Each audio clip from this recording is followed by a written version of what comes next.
So I've worked in healthcare my whole career so far. My degree was originally in education, and when I decided not to teach, I wanted to just make sure that I was doing a job and in a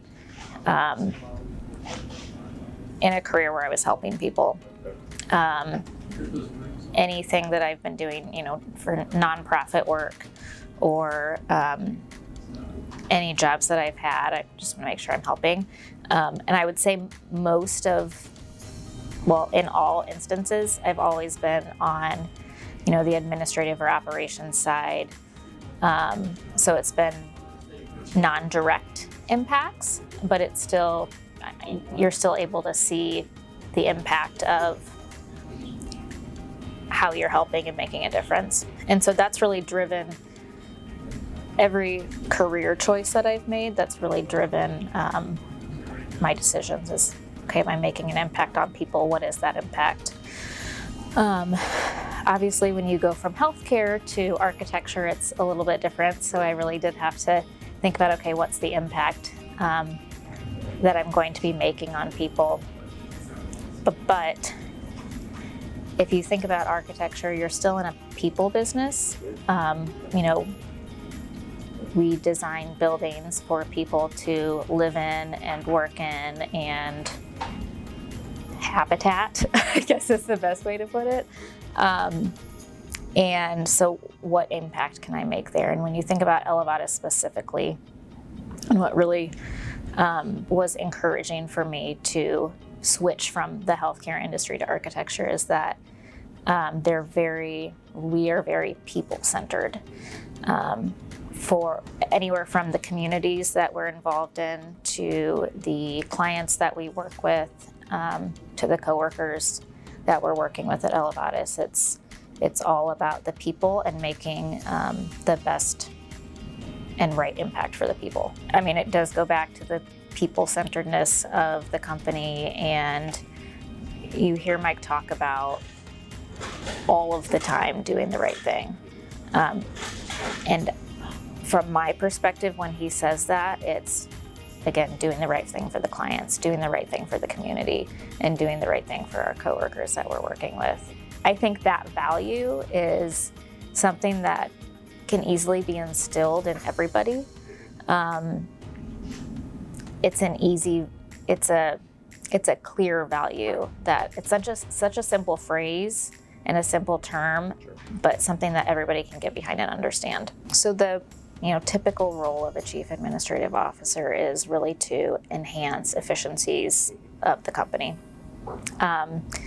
And my previous role in process improvement, that I spent the last nearly 4 years in, it really has been, how do we look at efficiencies?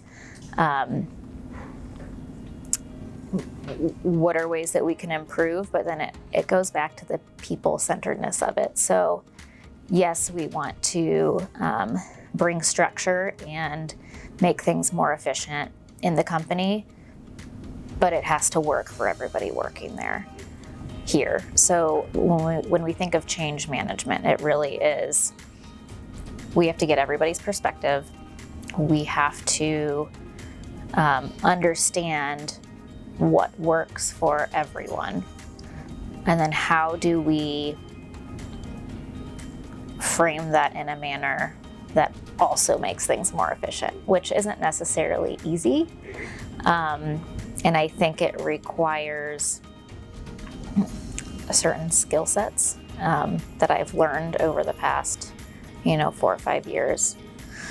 And then you think about the growth of the company, how much Elevatus has grown so far in a short amount of time, and the growth that we want to see. And you have to have a structure to support that growth. And being in healthcare, the organizations that I've worked for are huge, very large organizations. And so I've learned from them what structure you can provide. You have to scale that down when you're looking at an architecture firm of, 70 some people.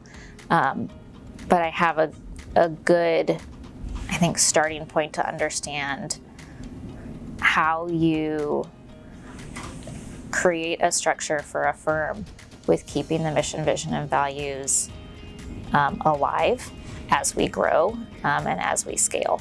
And I think that's so important, is to make sure that the mission, vision, and values, as we've talked about, just continue to be at the forefront of everyone's minds. Well, short-term goal is really just to create the structure to sustain the growth that we've had. Long-term goals is to take the structure that we've created and just continuously improve on it to evolve as we evolve, and to keep the people at the center of it, to really ensure that this is just ingrained in our culture at Elevatus, that we need to continuously evolve and get better as we grow. And that will just make us more successful, but I think it will also continue to give us a happy work life. If I won the lottery, I would buy small businesses that were going out of business, or like people were retiring, and just keep them going, just for the community. Yeah, that's what I want to do. I don't care about making any money off of it. I just want to keep it going for the community. I'm a DIYer, so I like doing lots of things with my house. I think it's mostly, I might hate the process of doing something. Like, I hate actually painting, but the finished product of a painted room, it's so simple, but it can change so much. And then I like learning new things. So I've tried to teach myself, like I made raised garden beds. I also like gardening, love gardening. Can't keep plants alive very well, but I think it's really fun. It's more about, I think, yes, I like the process of it, but to think, okay, put all of this work into something and then look at the finished product and like what that can do for you. I think that's really cool. One of the, I don't know if you've heard Mike say that, like, from like age 5, he knew he wanted to be an architect. Yeah.